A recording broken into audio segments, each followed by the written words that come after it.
আমি অনেকদিন পরে চলে আসলাম জয়পুরহাট রেলওয়ে স্টেশন। তো আসসালামু আলাইকুম সবাইকে। তোমরা সবাই কেমন আছেন? আমি অনেক বেশি ভালো আছি।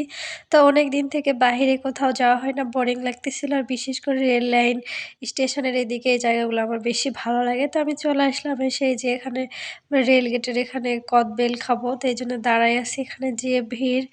তো আমি একটু ওয়েট করতেছিলাম যে একটু দাঁড়ায় থাকি, একটু তাড়াহুড়া না করি। তো দেখতেছিলাম যে কোনটা খাওয়া যায়। তো আমরা মাঝারি সাইজের ২ টা নিলাম। নিয়ে যে সুন্দর করে মাখায় দিচ্ছে।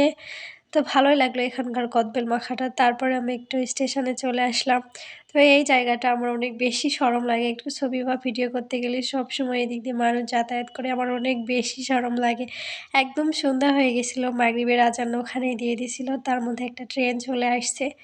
তো আমি এই যে রেল লাইনের পাশে যে দোকানগুলো, এখান থেকে কাপড় কিনবো। এখানকার সুতি কাপড়গুলো আমার কাছে বেশ ভালো লাগে। আর ওনাদের ব্যবহারটাও আমার কাছে বেশ ভালো লাগে। তো আমি বাসায় পরার জামাগুলো সব এখান থেকেই নেই। তো এখানে চলে আসলাম। আর এদিক দিয়ে যে একটা ট্রেন যাচ্ছিল। তারপরেই তো বাই। আজকের ভিডিও এই পর্যন্তই। সবাইকে আল্লাহ হাফেজ, বাই বাই। ভালো থাকবেন, দেখা হবে নেক্সট কোনো ভিডিওতে।